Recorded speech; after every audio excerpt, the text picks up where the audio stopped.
What is up, everybody? Week one is pretty much in the books, except for the game tonight. But a lot happened in week one, and a lot didn't happen in week one. So in this video, we're going to break down some waiver wire pickups for week two. So before we get into it, guys, do me a quick favor there. Hit that like for me. Smash that subscribe if you're new. Drop any comments below that you do have about anything, and I will get back to you as soon as I can. But let's get right to it.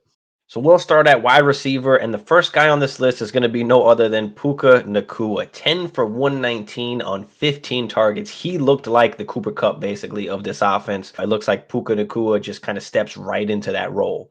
I don't think any of us saw this coming. A lot of us did like Puka. Puka was a guy that I liked even before the NFL draft. He was a sleeper of mine. Once he went to the Rams, I thought that was a very good spot for him, considering that there was nothing else really there except for Cooper Kupp. But definitely can't say I expected 10 for 119. There's no way. So it happened. Is this going to continue to happen? I don't know, but I'm interested to see what's going to happen going forward without Cooper Kupp, until he gets back. So Puka is a must add, and you can start him right away in your lineups. So this would be one of the first guys I'm looking at to add on your waivers for week two.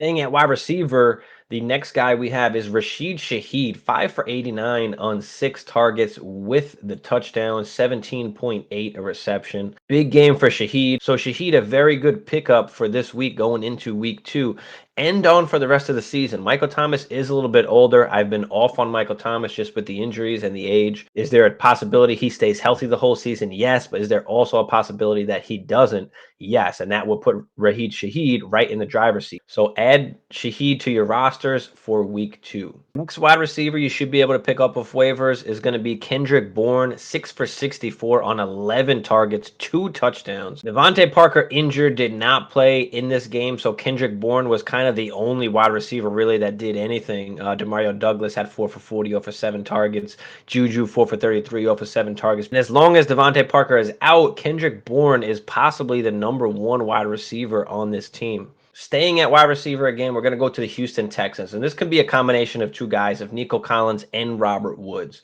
Depending how deep your leagues are, one or both of these guys could be available. 6 for 80 for Nico Collins on 11 targets, 6 for 57 for Robert Woods on 10 targets. It looks like CJ Stroud is zeroing in on these two particular guys.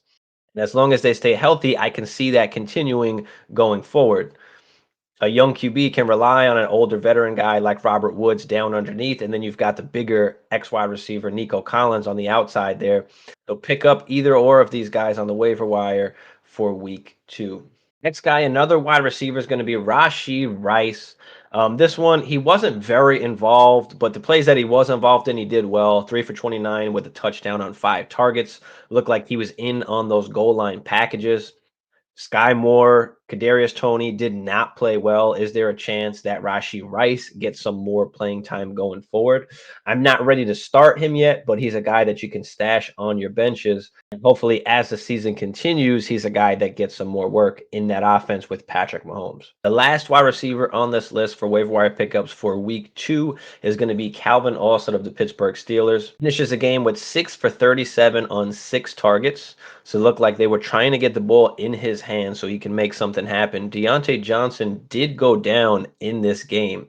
Apparently, it was something with the hamstring. We don't know how long that is going to last or how long he's going to be out for. So definitely pick up Calvin Austin in your waiver wires for week two. Now let's get to the running back position. Some waiver wire pickups for week two at the running back position. We'll start with the J.K. Dobbins injury. Obviously, I mean, that was horrible. He was looking good right away, had a couple catches, and then unfortunately went down. I mean, it's horrible. It's going to be hard for him to come back from this. But on the flip side of that, you've had Gus Edwards, who had 8 carries for 32 yards, and you had Justice Hill, who also had 8 carries for 9 yards, but added in the 2 touchdowns. So Justice Hill and Gus Edwards are going to be the 2 pickups here. I prefer Justice Hill. I feel like he's going to get the goal line work, but both of these guys are going to be involved. They're going to be splitting the carries. I do prefer Justice Hill, but either of these guys are okay to pick up. Next guy we're going to talk about is Tank Bigsby. Now, depending on your league, some of these guys may be available and sometimes they won't be, depending on how deep your league is. So always keep that in mind. But he had 1 target. He had 7 carries for 13 yards and the touchdown. So he is a guy that could be used down in the red zone. Does he get more work as the season goes on to give ETN some breather? So he's a good guy to pick up and stash on the bench. I wouldn't start him this week, but he's a good guy to have on the bench there. So pick him up on waivers for week 2. Next running back we have up is Joshua Kelly of the Chargers. 16 carries for 91 yards and a touchdown. He actually looked really good, 5.7 a carry. We've been waiting on Kelly for a couple years now, and finally he is coming to light. I think this is about where they want to have Austin Eckler, 15, 16 carries. I don't think they want to give him more than that because how involved he is in the pass game. So that does leave some standalone value for Kelly.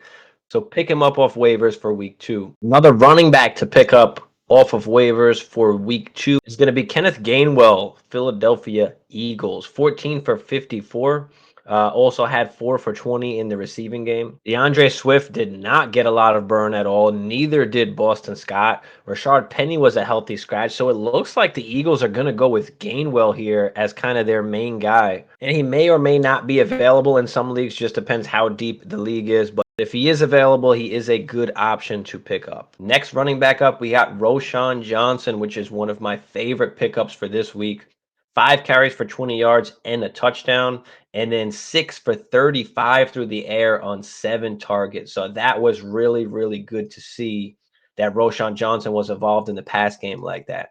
He is a rookie, so we didn't expect him to dominate the backfield early on, but we do expect him over the course of the season to possibly start to take over that role because it just seemed like nobody was the clear-cut guy. Khalil Herbert had 9 carries for 27 yards, didn't do much. Foreman had 5 for 16. Herbert also had 5 targets through the air, as well as Deonta Foreman, who had 3 targets through the air. So it looked like they were just getting all of these guys involved here, and I do expect them to keep splitting the backfield. But I do expect ROSCHON Johnson eventually to start taking over this role and start getting more work. So pick him up off of waivers for week 2, stash him on your bench, and just wait for him to, slowly, little by little, get more work. The last RB on this list is going to be KYREN Williams, who finished the game 15 for 52 with 2 touchdowns. Also had 2 targets through the air, but it's important to note that Cam Akers had no targets. So it looks like KYREN Williams is the pass catching back. On top of that, he looked better than Cam Akers, who had 22 carries for 29 yards. Williams only averaged 3.5 a carry, so he wasn't great rushing the football, but he looked a lot better than Cam Akers did, and he had 2 touchdowns. So go pick up KYREN Williams, who could start to take over a better role on this team if Cam Akers is still going to perform like the way that he did. So I think KYREN Williams is going to be very involved going forward, and that's exciting to see. So pick him up off of waivers for week 2. Getting into the tight end position, if you need a tight end, Hayden Hurst is going to be a guy that you might want there. 7 targets, 5 for 41. He looked good, and he was the most targeted guy on the team, the best wide receiver they've had of the day, even though he's a tight end. So if you're in need of tight end, look at Hayden Hurst for your week 2 waiver wire pickup. Another tight end, which kind of nobody talked about. Everybody was on Gesicki this year, but Hunter Henry is still the guy, which was one of my worries about Gesicki. But 5 for 56 with a touchdown for Hunter Henry on 6 targets. Gesicki 3 for 36 on 3 targets. Looks like Hunter Henry is just a little bit ahead of Mike Gesicki here. But both of them did get targets. Henry was the one that wound up with the touchdown. And the last tight end I have on this list is going to be Jake Ferguson, Dallas Cowboys. He only had 2 for 11 yards, but he had 7 targets, which led the team. So it looks like he's going to be a big part of this offense, just like Schultz was. They like that tight end position, it looks like.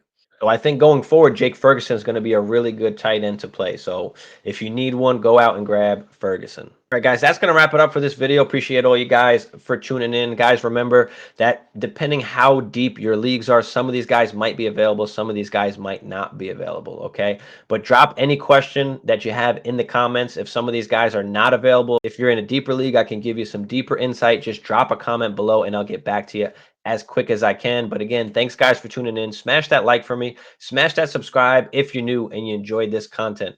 But I'll catch y'all in the next one.